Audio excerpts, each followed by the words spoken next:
looking at compressors, how and when to use them. The effect of a compressor might be subtle, but it's a very important and useful processor in pop and rock music. Once you've mastered how to use it correctly, your mix can be greatly improved. Though traditionally, they were never found on a mixing console. They were always in separate units in a rack. But now, almost every digital mixer includes them on every channel. And even the MGP mixers have a simple compressor on many of its input channels. Compressors can be used in a variety of ways, either to gently smooth the dynamics of a sound, making it more pleasant to listen to and easier to blend with other instruments, or to make it sound more punchy and full-bodied, to help it stand out from the other instruments in the mix. The first smoothing technique is often used for vocals and lead melody instruments, while the later punchy technique is used for rhythm instruments such as drums and bass guitars. Let's begin by looking at the parameters available on a TF mixer's compressor and consider how they actually shape the sound. First and most importantly is the threshold. This determines the lowest level at which compression is applied. If you set it too low, the sound will get squashed too much and will sound lifeless. Set it so the quiet sounds from the source are not reaching the threshold, but the loud sounds are over the threshold. See this indicator by the in meter on the left. Next, adjust the ratio. This determines how much compression is applied. If you select 3:1, which is a setting often used for lead vocals, it means that when the input level increases by 3 dB, the output level will only increase by 1 dB. It's unusual to set a compression ratio greater than 8:1 for live music. This determines how stable the dynamics of the sound will become. A low ratio will sound more natural, while a high ratio will give more consistency. Attack and release times are both parameters which affect the behavior of a compressor. How quickly it's applied to a loud sound, and how quickly it stops being applied after the sound reaches below the threshold again. These two parameters are tricky for less experienced users. Every type of voice or instrument requires a different range of settings to obtain a good sound. A fast attack time of 5 milliseconds or less will catch and compress most transient sounds and will be suitable for managing vocals and melody instruments. However, it would reduce the natural punch and attack of drums, bass, and guitar strumming. In those cases, an attack time of around 20 to 30 milliseconds would be more suitable. Let the start of the sound through without compression, then control the level of the remaining sound. The release time will need to be varied depending on how fast the instrument is played. A smooth vocal or instrument could have a release time between 100 and 300 milliseconds. This might be too slow for quickly played drums and guitars. As a general rule, keep the release time at least 2 times the attack time.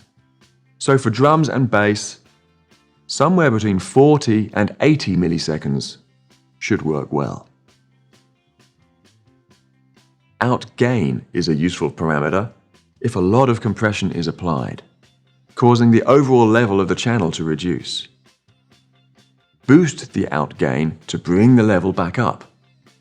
For smooth vocals and melody instruments, I would not expect to need more than 5 or 6 dB added here. More could be applied for extreme drum and guitar sounds. Basically, use outgain to match the compressor's out level to the in level.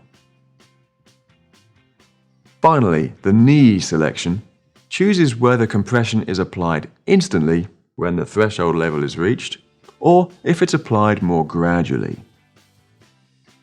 Use soft for a more natural sound, hard for a more industrial effect. Listen to the 3 files and look at the waveforms. The blue one is a bass guitar without compression.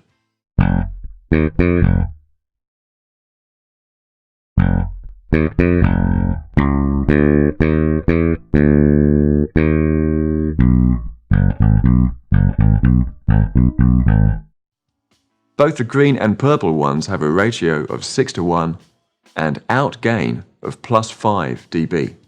Just the attack and release times are different. The green file uses an attack time of 25 milliseconds and a release of 90 milliseconds. Notice how the start of each sound is emphasized while the remaining decay of the sound is smoothed out. It sounds more rhythmic and exciting.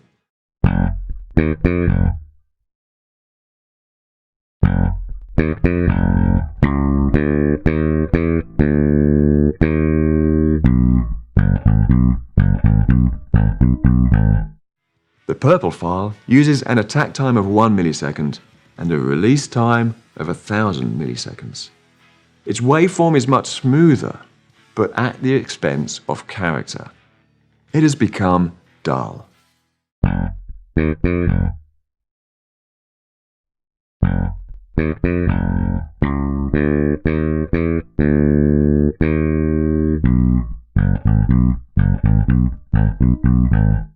If all that parameter tweaking is too much for you at the moment, don't worry. You can adjust the sounds easily by using the simple one-knob comp mode in the TF console or the one-knob comp on the MGP mixer.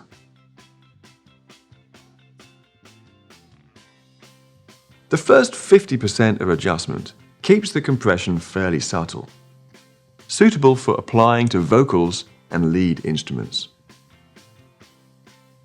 After that, it becomes more severe and can be used to add weight to more rhythmic input sources like kick and snare drums, bass and rhythm guitars. It can be used to provide a more consistent and powerful sound. Or for instruments like guitars, it can help to emphasize the finger picking while holding back the louder strumming. But once it's been applied, keep an eye on the stereo master level. The outgain increase of the compressors means the input channel fader levels might need reducing a little. When mixing live, be careful not to add too much compression. Just because it's available on every channel doesn't mean it should be used. Use it to make sounds either more exciting or more comfortable, but preserve the live, dynamic, energetic feel of the real musicians and their instruments. Next time, we're going to be applying noise gates to a few input channels. These can help to clean up the sound. After that, we'll take a look at